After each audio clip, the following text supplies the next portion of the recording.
everybody so much for coming out this evening as we continue our fall and now winter Meet the Author series. I would like to briefly mention that programs at Darien Library are made possible by our annual Friends of the Library campaign. So thank you so much for your continued support to make programs like these available to the community. Today's guest is the author of 4 previous novels. His first 2 works of fiction, She's Come Undone and I Know This Much Is True, were both #1 New York Times bestsellers and selections for Oprah's book club. He edited Couldn't Keep It to Myself and I'll Fly Away, 2 volumes of essays from students in his writing workshop at York Correctional Institution, a women's prison in Connecticut, where he has been a volunteer facilitator for 15 years. He's here today to discuss his first full-scale novel in 5 years, We Are Water. We are very thrilled and honored to welcome to Darien Library tonight, Mr. Wally Lamb.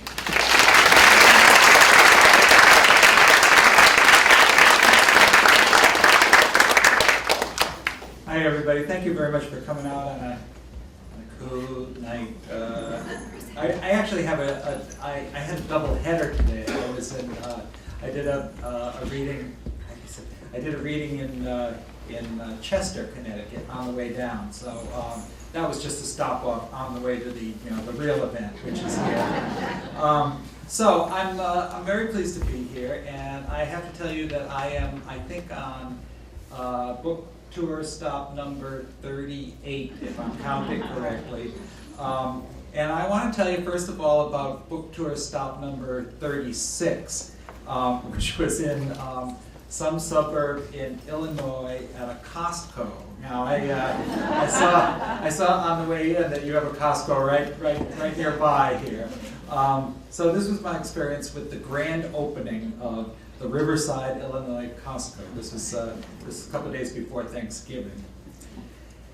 My driver, Irfan, drops me off in front of the store. It's the grand opening, and the interior space seems like, 75, 80 acres. Because of traffic, I'm 10 minutes late and full of apologies, but no one knows what I'm talking about. Book signing? A manager says, no, I don't think we do those. But maybe if you write to the company. They keep trying to sign me up for a Costco membership. I ask where the men's room is and also the book department. I have my priorities, and you might have heard what came first there. One of the 3 employees knows where the bathrooms are located. Nobody knows where they keep the books. The restrooms are sparkling clean, brand new. I do my business and then wander the acreage, and after 10-15 minutes, I find the books. We Are Water is stacked in piles roughly the same cubic footage as one of those pre-assembled backyard sheds they sell. Next to my book is Bill O'Reilly's book, Killing Jesus. If my cubic footage is a shed, Bill's is a 3-car garage.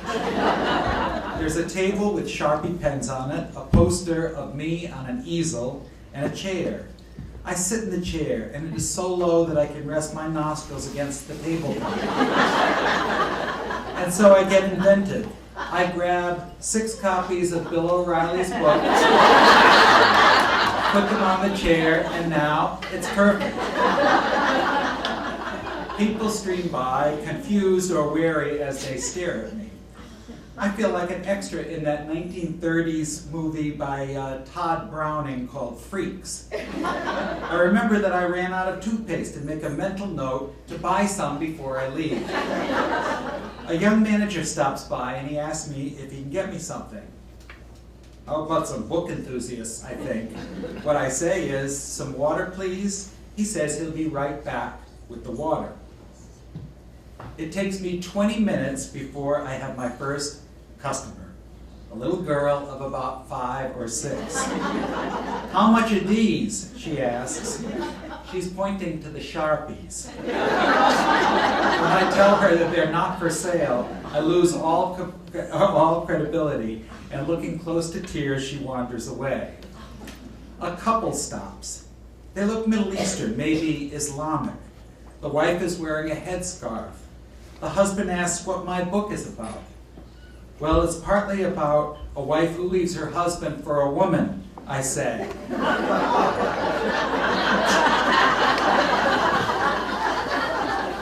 husband frowns, takes his wife by the arm, and rushes her away. I run after them calling, "Yeah, and it's about a flood, too." But they've long since gone.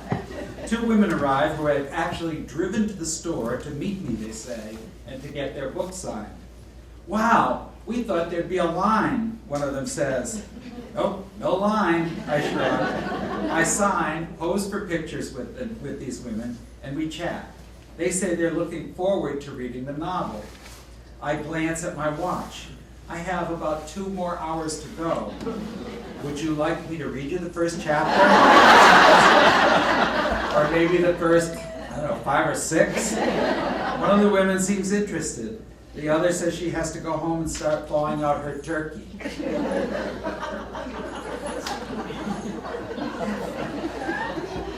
I swear, this is all weird. A husband and wife have an argument right in front of my table. Here's the dialogue. Wife: "Can you wait just 2 seconds? I want to finish reading his book jacket." Husband: "And I want those free meatballs that they're passing out in the car 2 aisles over.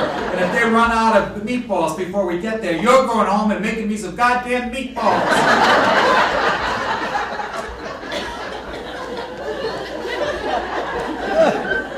A nerdy-looking boy with glasses and a faux hawk, age 10 or 11, asked me if I wrote all those, pointing to the hundreds of copies of We Are Water. "Every damn one of them," I said. He tells me he hates reading. I tell him his haircut looks stupid.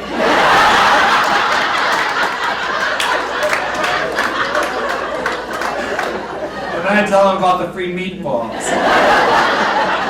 "Oh my God, oh my God, oh my God, you're like my favorite author of all times," an alternative-looking young woman says. This apparently has nothing to do with a book purchase. I do honor her request and sign her hand.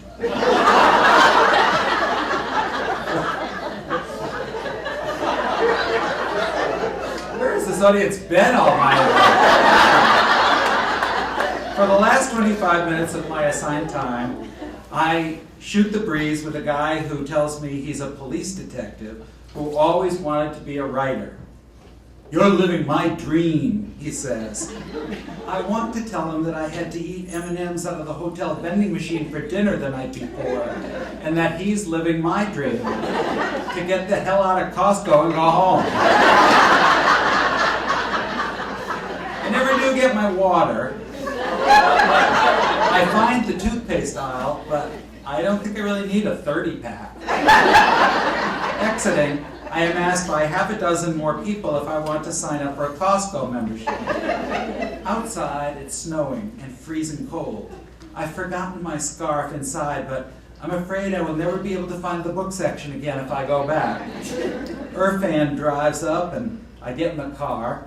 "How was it?" he asks. "It was great," I say. "They're giving away free meatballs. And Sharpies. Here, have one. It's on me."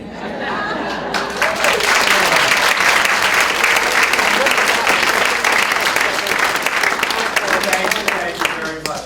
I have to say in defense of Costco, that I have heard over and over that they are very good to their employees, and that ultimately is way more important than whether or not they know how to do the book signing thing.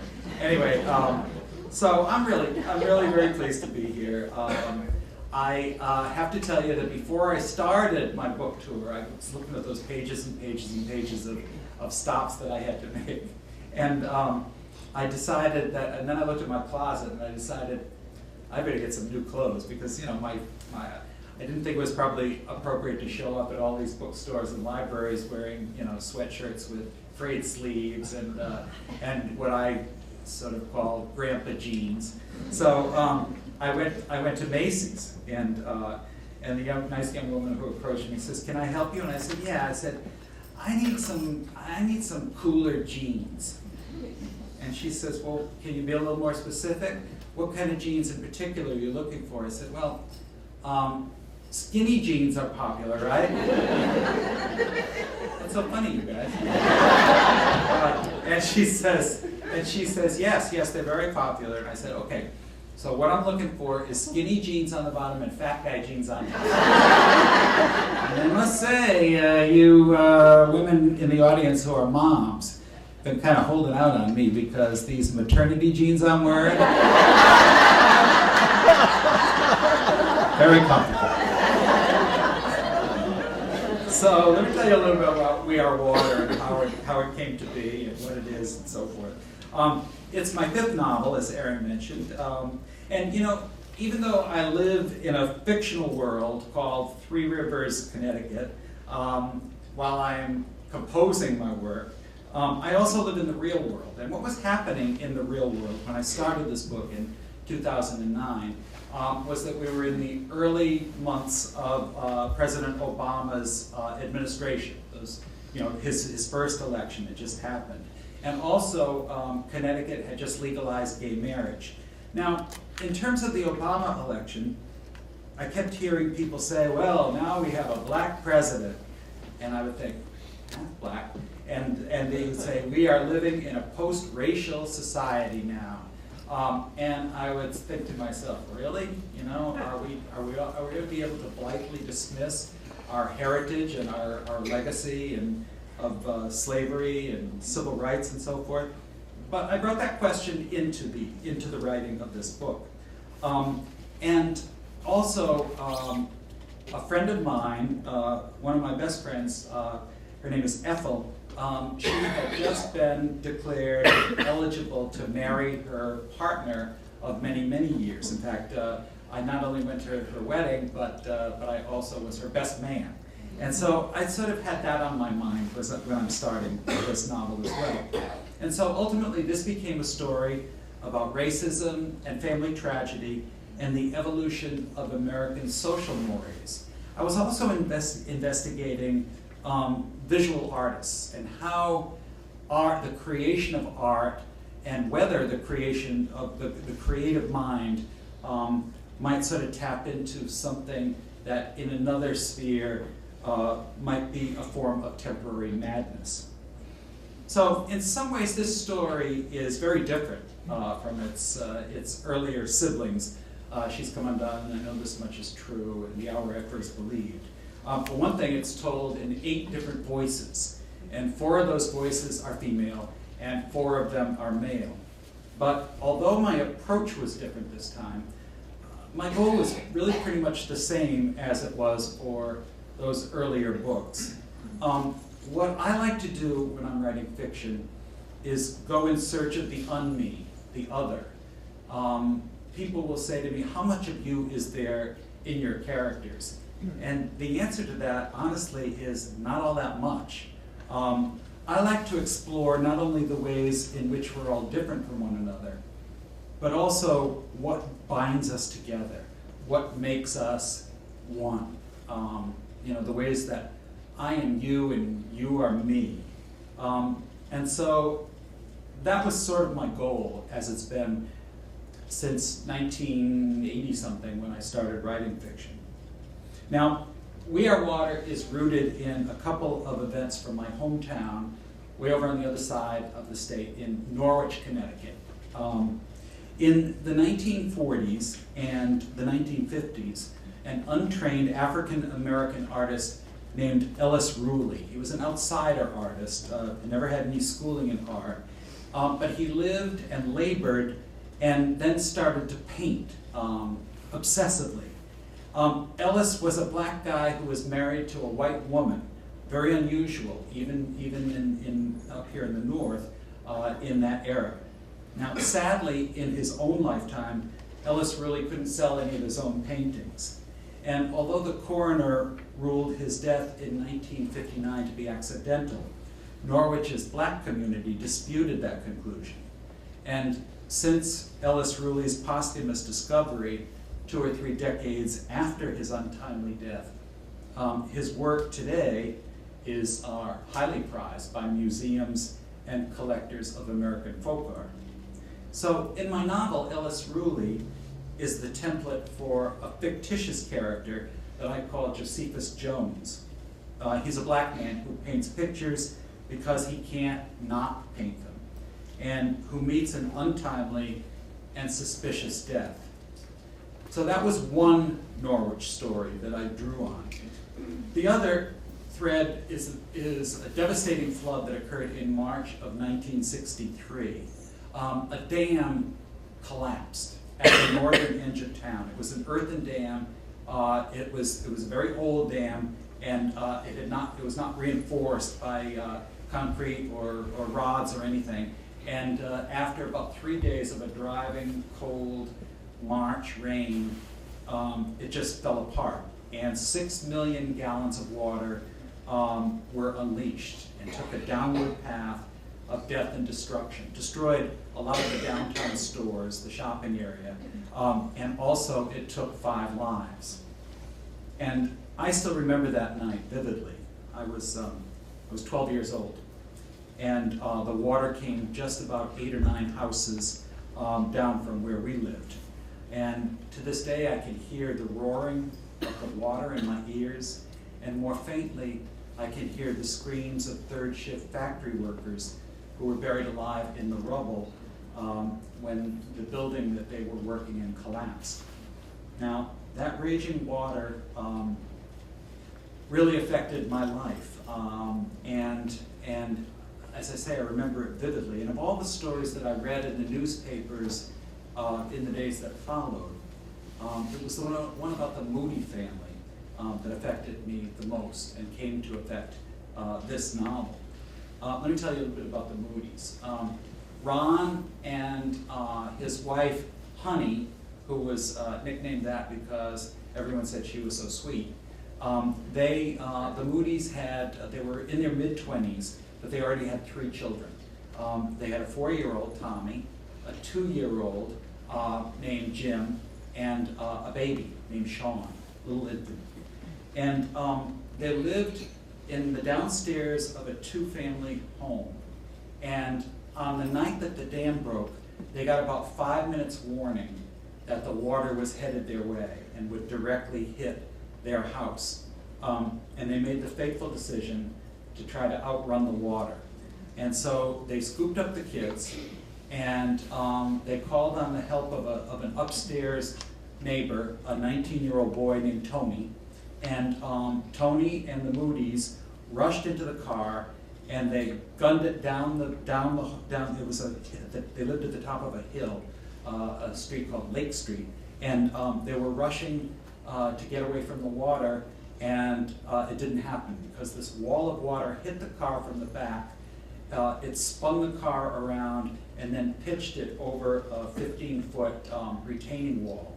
Well, the family goes underwater in their car, and they somehow, with Tony's help, managed to get out and get the kids out, and they swam to a nearby tree, and the 2 men climbed into the tree, and Honey, the wife, the mother, was handing the 3 little boys up into the tree above the water line. And unfortunately, just when she had the last of the 3 handed up to the guys, the water came and took her away. She was drowned. Her body was found at the front of a Ford dealership. The tree was at the back of the dealership. She was found not too far away, and I remember those 3 little boys so vividly. Now, I want you to jump forward from 1963 to 2009. I had just completed a little novel called Wishin' and Hopin'. This is my comic relief novel after my Columbine-related novel. And so I was out on tour, and I was promoting Wishin' and Hopin', and one of my stops was at my hometown. And so at the Norwich radio station, I'm being interviewed, and the last question was, "So, what's next for Wally Lamb?" And I didn't want to give my honest answer, which was, I don't know.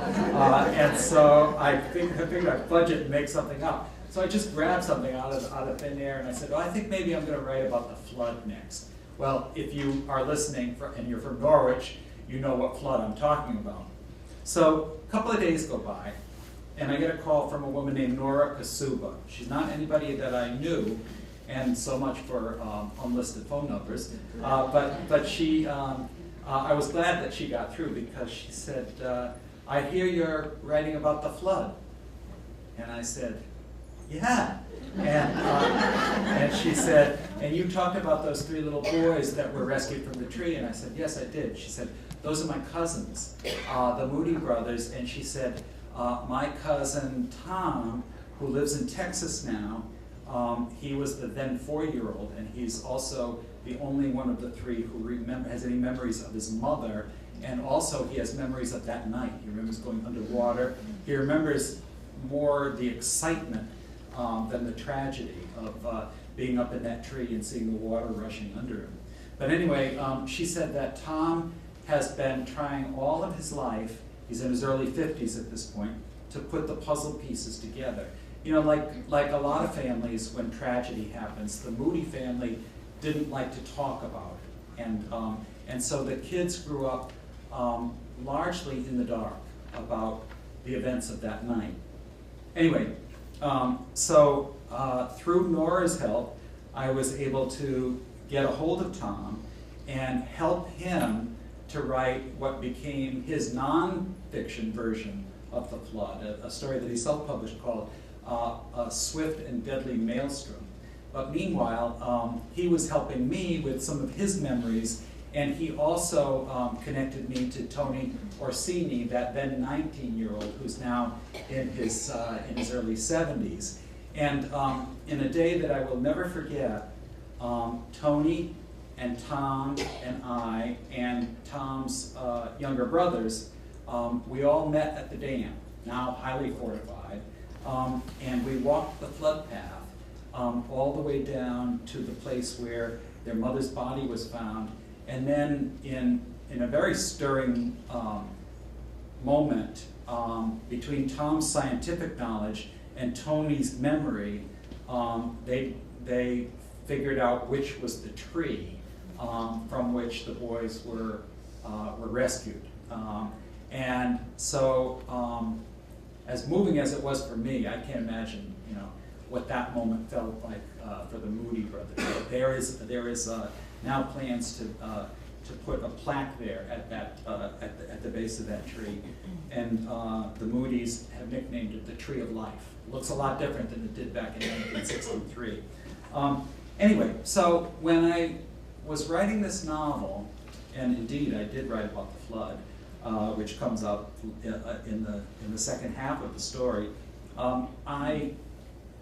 I had the Ellis Ruley story, and I had the Moody story, and they really didn't have anything to do with each other, but they became almost like 2 electrodes, and the electricity began to shoot back and forth between them, and that electricity is the fiction, because I pulled those 2 incidents together and lied like hell about the real incidents, and then turned it into this novel.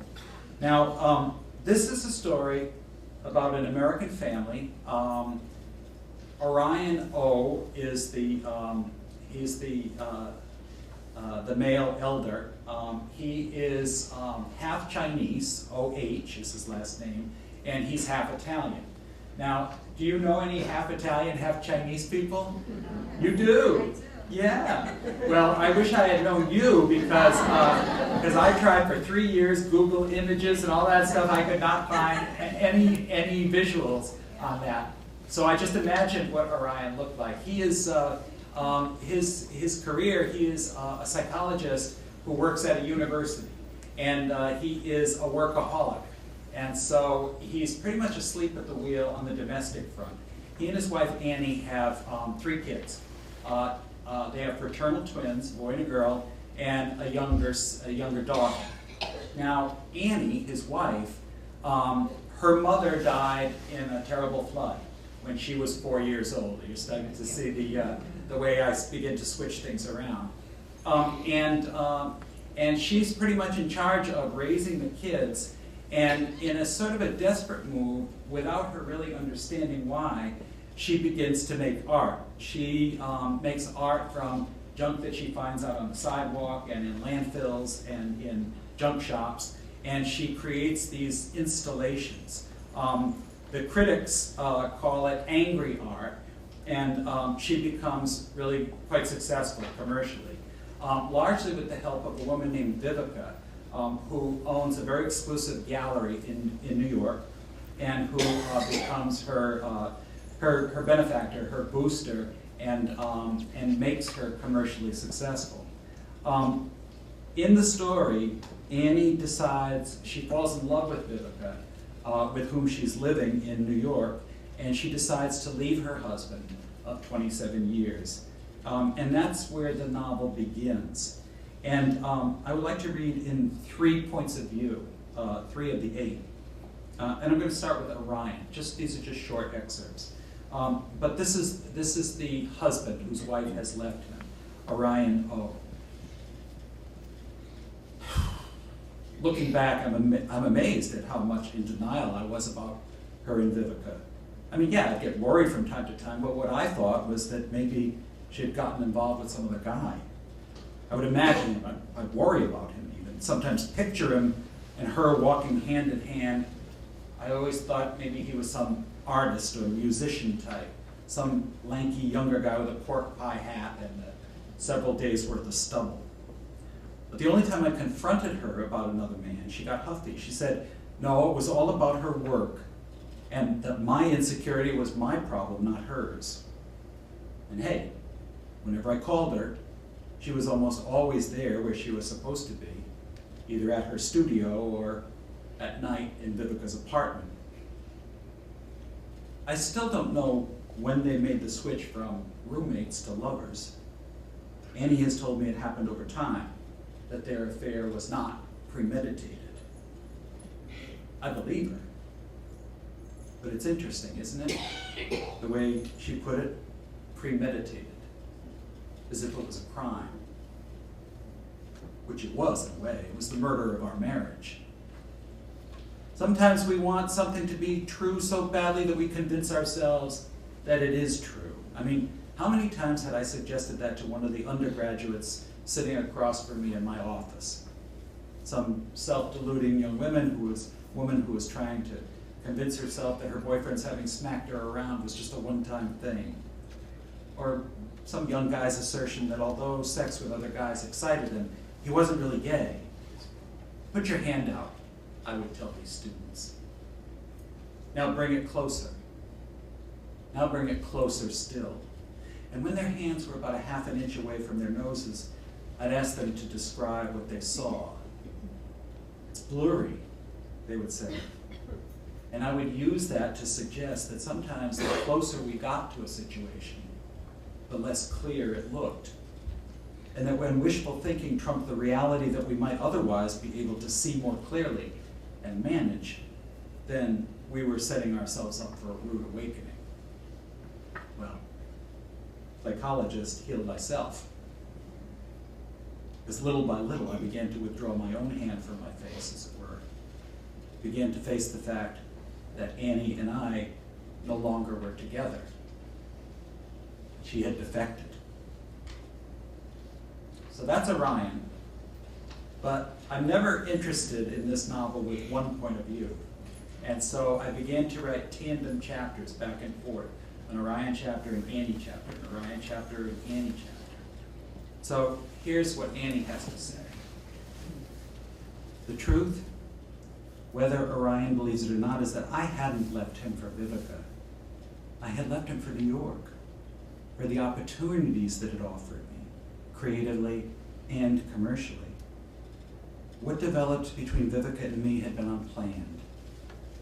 My defection, Orion had called it on that awful Sunday back in Connecticut, when I had finally admitted that Vivica and I had become involved, and that I had fallen in love with her.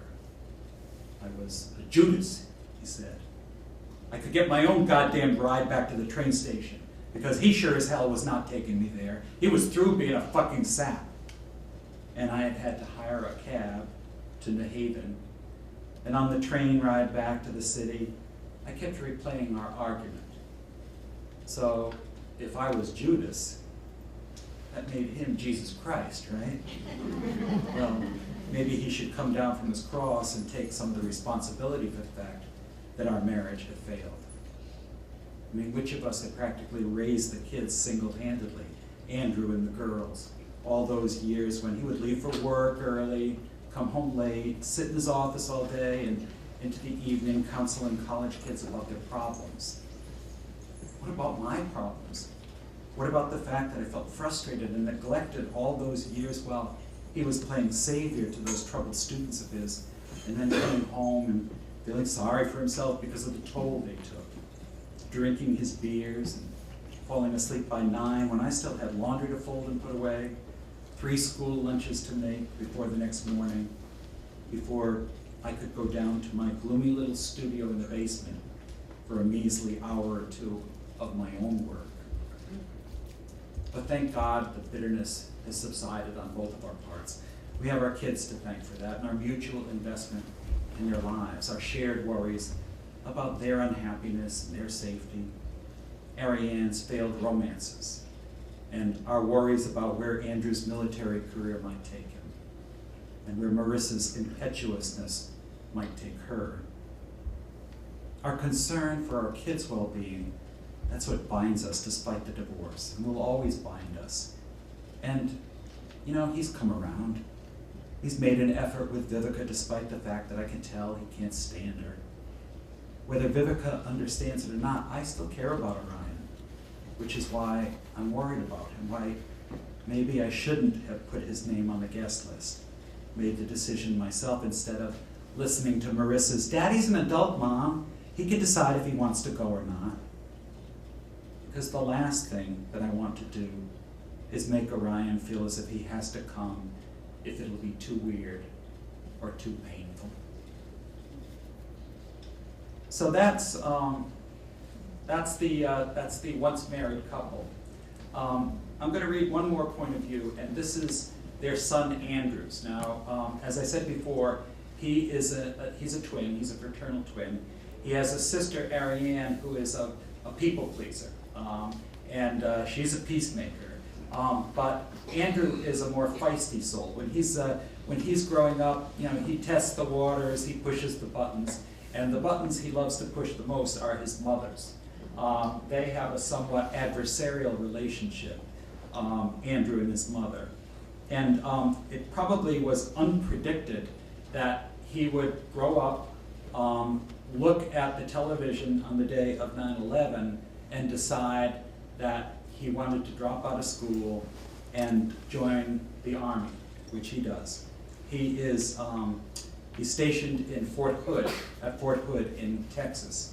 And while he's there, also unlikely for a kid like Andrew, he falls in love with a young evangelical Christian woman, and they get engaged. And now they have this problem because Andrew's mom is about to marry a woman, and evangelical Christians, of course, are not too keen on that idea. So they decide they're going to call up somebody and get some advice. And if you listen to the radio much, particularly talk radio, you might recognize her. I grabbed her from real life. I'll be right with you.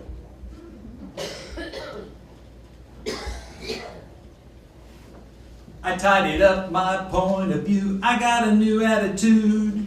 I'm Dr. Laura Schlesinger, and I do welcome you to this hour of the program. Our number here is 1-800-DR-LAURA. That's 1-800-DRLAURA. I'm here with Kimberly Neal, who screens your calls, Benjamin Pratt, who orchestrates our music, and me. I am my kid's mom, ready to preach, teach, and nag you into doing the right thing. Casey Lee, welcome to the program. Oh, hi, Dr. Laura. Thank you for taking my call. Thank you. I've been listening to you since my mom used to pick me up from grade school, and I just wanted to say what an honor it is to speak with you. Thank you. How can I help? Well, the thing is, I'm sorry, I'm a little nervous. It's okay. Do you want me to give you some background, or should I get right to my question? Well, just start anywhere you want. We'll see where it goes. All right. Well, actually, I'm calling for my fiance. He's got a family situation that he's struggling with, and so I suggested that we call Dr. Laura, see what she has to say about it. And your fiance's name is Andrew. His problem, well, his parents are divorced, okay, and his mother is getting remarried to a woman. Uh-huh. What's your question? Whether or not we should go to their wedding? See, he grew up in a family who was not very religious, but since we've been going out, he has found his Lord and Savior. We already said we couldn't go, but now he's getting pressure from one of his sisters about how we should go because it's going to hurt their mother if we don't. And yesterday, his mom's partner sent us plane tickets so that we can surprise her. And well, the thing is, I mean, don't you think that gay marriage is sinful? Well, what I think is beside the point. What do you think? Me? Yes, I think it is. Okay, now, a minute ago, you said this was your fiancé's problem, so why is it that you're calling me instead of him? Oh, well, because I said I would. But he's right here.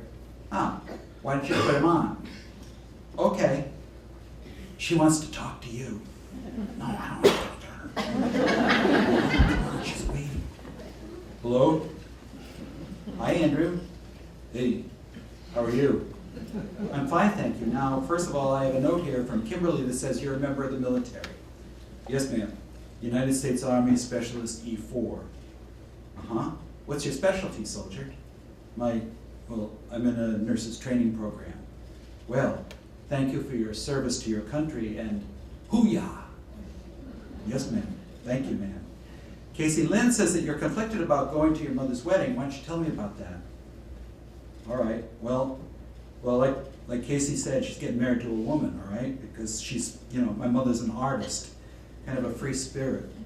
And her and this woman have been living together for a while, and now they're going to get married because, you can do that legally in Connecticut, where the wedding's going to be. And so part of me thinks I should go because, she's my mom. And what's the other part telling you? What?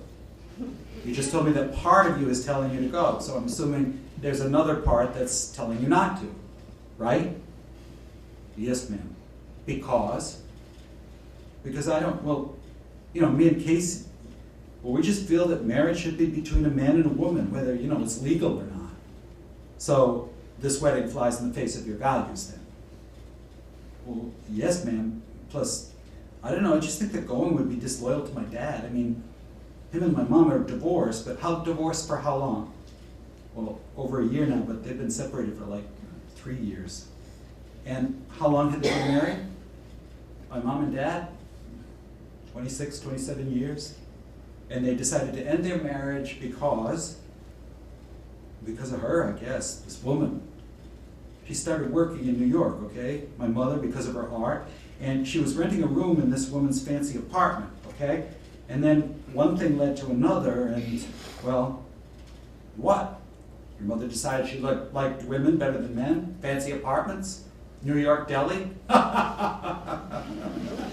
Well, I think it was about living in New York at first because of the art scene there. See, she does these crazy experimental, installations, she calls them. Okay, got it. Have you discussed your conflict with your father? Yeah, and he's actually pretty cool about it. At least he says he is. He may even go to the wedding. Really? Wow. Well, I'm not sure if that makes him the most forgiving man in the universe or the most masochistic. Well, the thing is, I don't even think my mother is homosexual. Andrew, you need to face the facts, babe. You told me that your mother left your father for a lesbian hookup. Well, that makes her a lesbian. And now she wants to make it legal so that she and her shack-up honey can... No, I wouldn't put it that way. No, of course you wouldn't. Honor thy mother, right? But did your mother honor the solemn covenant that she made with your father? No. No, she didn't. It doesn't really matter what this other person's gender is. What matters is that she forsook her vow to love, honor, and cherish her husband, to be faithful to him. Right? Well, yeah, I guess. And for whatever reason, your father doesn't want to man up and say, screw you, babe, if you think I'm going to your big gay wedding. I see no reason why that obligates you to. Well, you see, you don't understand. My dad is a peacemaker. And plus, one of my sisters keeps bugging me to, Andrew, you and your girl called me for advice, so why don't you stop talking over me and listen to what I have to say? Yeah, okay, sorry. It doesn't matter what your father's decision is, or what this silly sister of yours wants you to do. If your values are telling you that this marriage is wrong, then going to the wedding would say otherwise. So you're saying I shouldn't go? No, I'm saying that if you decide to go, your presence makes a statement. And if you decide not to go, that makes a different statement. And it's up to you to decide which statement you want to make.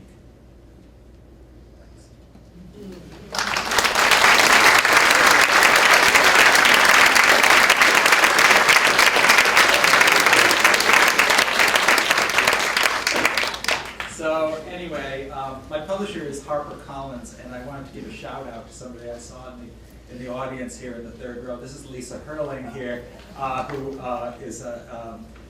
was a wonderful and faithful HarperCollins employee, and she's now going on to bigger and better things, and it's great to see you again, Lisa. Yeah. I also wanted to say hello to a very good friend of mine. We've been friends for 40-something years, I think. We go back to college at UConn when we were roommates, and that's Ron Sands. Give people a wave there, Ron. This is Ron lives on this side of the state in Wilton. And of course, I can't forget my lovely bride of 35 years. This is Kristen. Now, I would love to, this is my favorite part actually, the Q&A. So I would love to entertain any questions or comments that you might have. I'll do my best to answer them if you have questions. And if not, I will just, sing you songs from The Sound of Music, and you would not want that. So, anybody have the first question? Who's brave? Who's brave? Yes, ma'am. Do you find writing in a woman's voice and a man's voice different? How so? Difficult? Less difficult? If you didn't hear the question, do I find, I write both in a woman's voice, women's voices, and also men's voices. Do I find one more difficult than the other? I can't say that I do, but I probably make more mistakes writing from a female point of view. The good news is that I work in a couple of writers groups, and several women populate those groups along with a few guys and the guys and me, and the women are never shy about speaking up when I hit false notes, writing in the opposite gender. I tell you, the most difficult voice that I wrote in for this novel is a character who emerges. He's sort of a shadow over the entire story, but later in the novel he actually speaks. His name is Kent, and he is a pedophile, and it was far more difficult to write from that point of view than to write from any of the female characters that I did. But I don't, I grew up with older sisters and girl cousins who lived right next door, and so that business of the feminine mystique. That was, there was no feminine mystique in my childhood, and so I don't really, I don't shy away from that. When I was a kid, I was cast in the role usually of the observer, which is not a bad role. My sisters and my cousins did all this exotic, games of pretend, and usually I was on the sidelines because they didn't want their dorky younger brother to play with them. And the only other boy in the neighborhood was Vito Signorino, and he used to throw rocks at me, or in the wintertime snowballs, and on one memorable occasion, a rock inside of a snowball. And so I came home all bloody in the face, and my mother said, "I don't want you to play with Vito Signorino anymore." It's like, who the hell wanted to play with him? I just wanted to evade him, But anyway, I guess probably if men, I don't necessarily buy into this philosophy, but if men are from Mars and women are from Venus, you can call me an intergalactic traveler. Thanks for your question. Yes, ma'am. Do you have any particular visual artist in mind with the character of Annie? Because I find it interesting that the MoMA is having this huge retrospective of this assemblage, what do you call it, artist right now when your book came out, and every time I think of that artist when I read about while I'm reading the book about Annie. So I didn't know if you had anyone in particular in mind when you wrote that. So what artist are you talking about? Isaac Anskin. They're having a big retrospective of her work, and she does these huge, like, you know, she does big ones, and I got the impression that Annie's were more smaller, like in boxes, but where she takes basically junk and puts it all together, and it's crazy. Is that exhibit happening at MoMA now? Yeah, totally, yeah. Okay, that's on my list to get to see, but I didn't know that woman's work until I started reading the reviews of the, that have come up. But I will tell you that several of the Josephus Jones paintings that I described are based on actual paintings that Ellis Ruley did.